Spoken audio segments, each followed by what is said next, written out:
Out here at Petersburg National Park right now, at the main entrance where the visitor center is, and I'm walking out to the Jordan family cemetery. The main reason for that is to kind of see some of the graves of the inhabitants out here at the farm, and to walk towards one of the batteries that was positioned out here. Today we're going to be talking a little bit about that really that second assault that happened here at Petersburg, but the main assault for what would lay the groundwork for the siege of Petersburg.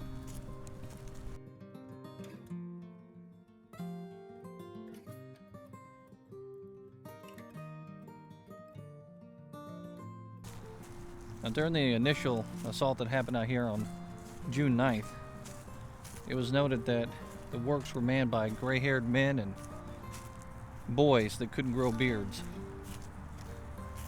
And that was kind of the case out here, because the majority of the fighting force that was once out here was pulled from these works to help Robert E. Lee at Cold Harbor.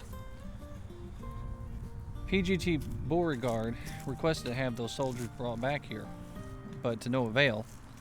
They weren't brought back here in time. And when the assault happened here later on, right around June 15th, Beauregard had requested multiple times to have more soldiers in place, and he only had 4,000 soldiers to operate about 10 miles worth of earthworks. And today I'm out here at batteries 5 and 6, and I'm going to make my way over to battery 8, and then eventually towards Fort Stedman.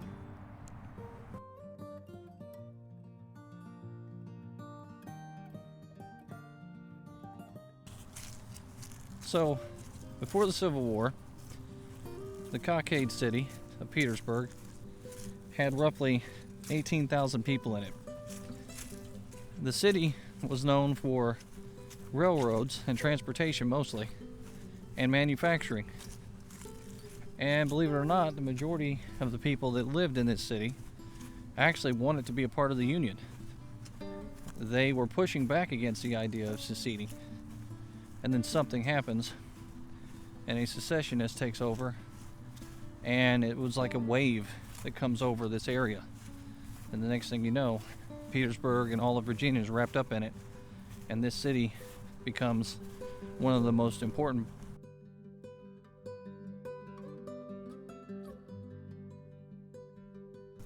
Now, to set the stage for what happens out here, a lot of people like to blame this situation on Robert E. Lee not knowing what's going on and not sending enough troops down here to support. But that's not the case.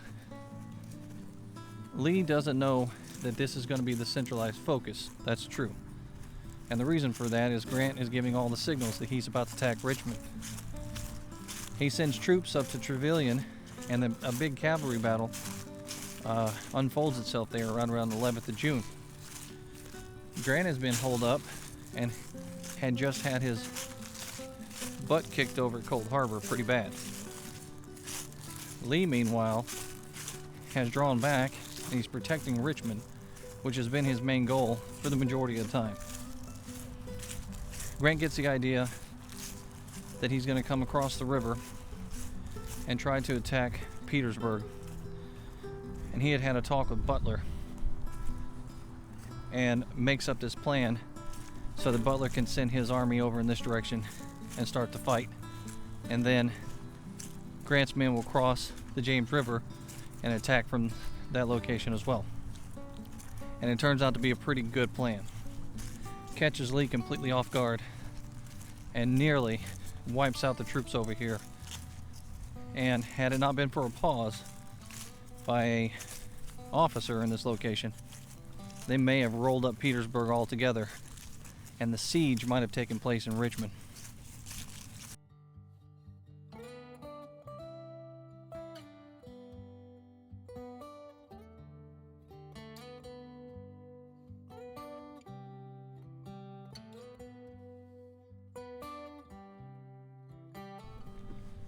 Now, if you're General William F. Baldy Smith, This place probably doesn't conjure up great memories, if you will.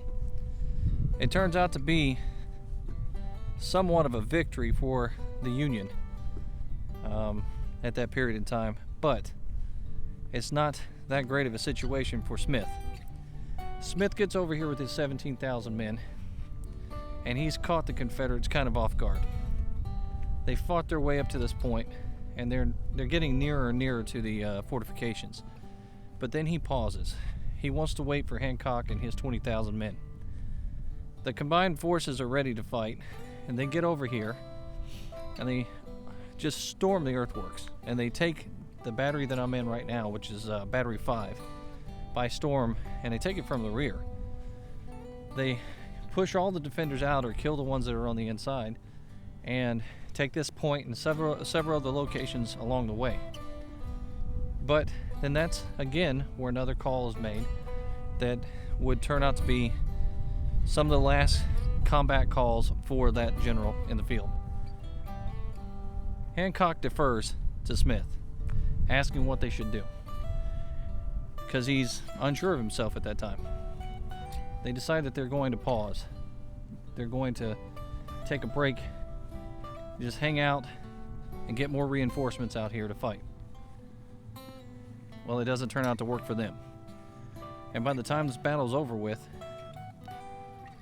by the time June 18th rolls around, it's a tactical victory, and they've won a lot of line.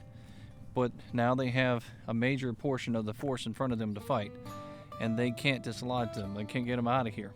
And Petersburg is still in the hands of the Confederates. The main goal was to basically take these lines, overrun Petersburg, take all the railroads coming into this place and to Richmond, and the roads that are going in and out of that location as well. And it would have essentially cut the Confederate army off from the supplies that it was receiving from the South. But it didn't happen. After this battle's over with, Butler has some coarse words for Smith.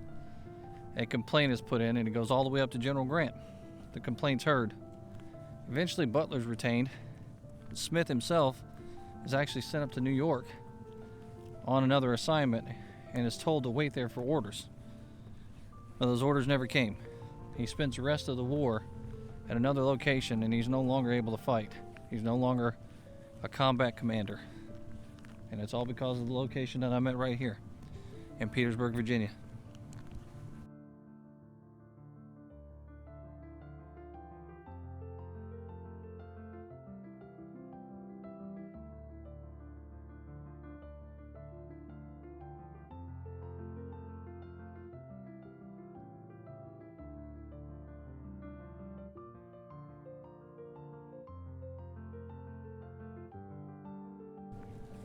Beauregard eventually has to abandon the lines that he's at, and they fall back within a mile of the city. Once they get to the lines out there, they start digging in and immediately building earthworks. And it was described by Colonel Roman, an aide to PGT himself. He says, "Without a moment's rest, the digging of the trenches was begun, with such utensils which had been hastily collected, many of them using bayonets, their knives, and even their tin cans." Just like at many of the other locations, they grabbed anything and everything that they could and started digging to build these fortifications to protect themselves. Those fortifications, little did they know, would end up becoming home out here in Petersburg for them for the next 10 months, in the rain, in the snow, in the sweltering summer heat. Probably had to be a very miserable outcome for them. And then in the end, if they survived all of that, a long, grueling march to Appomattox.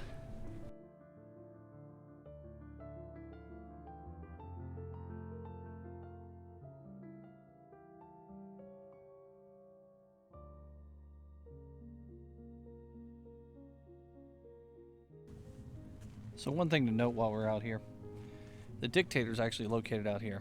And if you've ever seen pictures in Civil War books, it talks about this piece of artillery that's right here behind me. Now this mortar fired at very long distances, very large projectiles. Here in Petersburg, it fired 218 times. It was very ineffective, and almost every time this thing went off, it blasted so hard that it would damage the stand that it was on, and it had to be carted in by a special stand that was built just for it, based on the weight and all that stuff. Eventually, they kind of put it out of commission, and for the first 3 months here in Petersburg at the siege, this artillery piece directly behind me here was actually used during the battle and during the siege.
So at this location behind me here, it's dubbed Fort Friend. During that first day in that battle, that fight here on June 15th of 1864, the line swept up in this direction southward from the 5th Battery, and portions of the 22nd USCT and I believe it was the 1st, was out here fighting.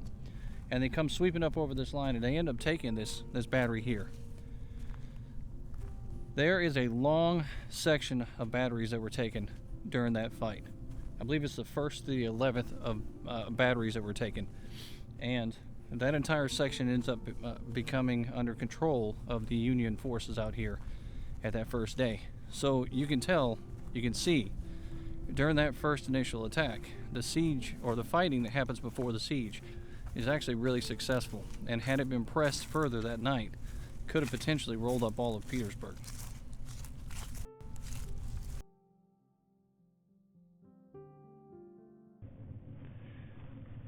Now in 1862, the Confederates realized that they did not have protection for Petersburg. McClellan was coming this way, and they had already protected Richmond, and they were in the works on protecting it further. Well, Captain Charles DeMock was picked to be the engineer for the lines out here in Petersburg. So that's where DeMock Lines gets its name. Now, these fortifications out here are pretty stout, and still to this day, a lot of the earthworks, the trenches, and the redans are still in location out in tree lines and on battlefield parks, and that's the reason why they're here. Now, they were built in a series of 52 or 55 batteries. And these batteries stretched from the Appomattox River and wrapped all the way around Petersburg, and they end up touching back again on the Appomattox River. I do find it kind of find it ironic that the last line of defense for Petersburg, and realistically for the combat that took place out here leading into the surrender of Lee's army, those earthworks begin and end at Appomattox.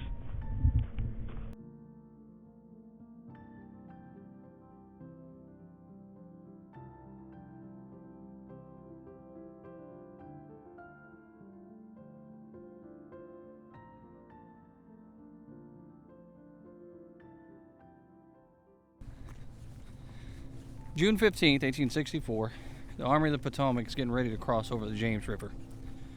So they start building up the pontoon bridge, and they get the army across that river. Now we're talking about 90,000 soldiers. That's not a small feat at all. And then once they get across, they send Hancock and 20,000 men over here to Petersburg to match up with the men that are coming from Butler's army. We're talking about a major force concentrating on Petersburg. Some 37,000 men all at once, facing 4,000 Confederate soldiers who are not even soldiers. They're old men and boys. The trenches are overrun. Batteries 1 through 11, I believe, are taken. At least a mile and a half worth of fortifications are completely swept by the Union Army. And then the major pause happens. It slows down and stops everything. And before too long, the Confederates on the 16th, 17th, and 18th are starting to pour in reinforcements. At first, Lee sends a couple of thousand. Then Lee sends 6 or 7. And by the time the 18th rolls around, Robert E. Lee is actually out here on the line himself, orchestrating things, because he had just left Chester, Virginia, to come out here and to make sure that everything is going the way that he wanted it to. And by the time the 18th rolls around, you're looking at 20 to 30,000 Confederate soldiers have already shifted their weight down here to Petersburg. That small delay, that lack of confidence in self for that soldier, Mr. Smith, could have potentially cost thousands of lives and 10 more months of warfare, a siege here at Petersburg. Then again, who knows? History has a funny way of changing. Maybe if he doesn't make that delay, and then maybe if the army that's out here is overran, then maybe you have a siege in Richmond, and Lee finds Richmond untenable, moves out, and the war continues on that way. No one will ever know, but it is known that that delay ends up setting in a siege here, where they could have potentially captured the railroads that supply that army, capture the roads that go in and out of Richmond, and encircle Lee at Richmond.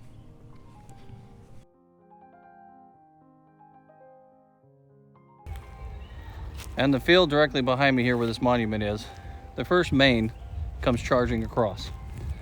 Now, this field over here was a cornfield at the time. They enter this field with a little over 800 men. By the time the fight is over with, they leave 637 men out here as casualties, killed, wounded, or captured. They become the single most bloodied unit in all of the Civil War because they lost the most men in any single engagement. And it happened right here at Petersburg during that battle before the siege of Petersburg.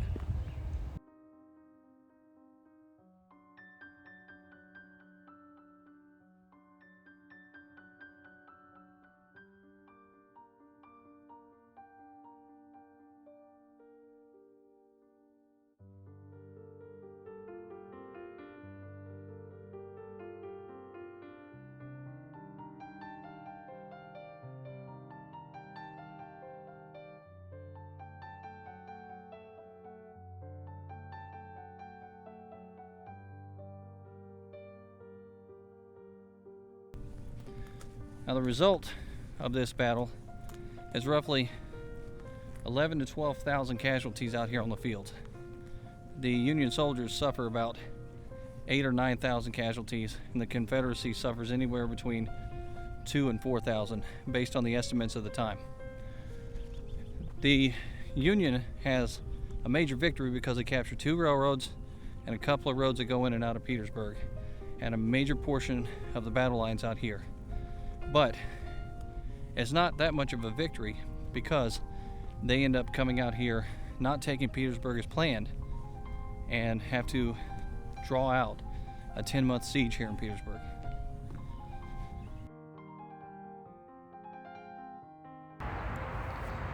That little delay And that fight that happened out there between the 15th and the 18th of June ends up delaying long enough for a siege to take place. 10 months worth of a siege where a lot of desperate actions happen out here, including that place right behind me, the crater. That statue in the background there is to William Mahone. This location would see some hand-to-hand combat and some crazy things as well. And again, a lot of soldiers from the United States Army would end up losing their lives out here at this location. Eventually, General Grant wins the day. The United States Army wins the day, and the Confederacy is pushed to the brink of existence, to the end, and they end up in Appomattox, where Lee surrenders. It's been a great time out here, and I hope you come out and visit it sometime for yourself. So next time, this is History with Waffles.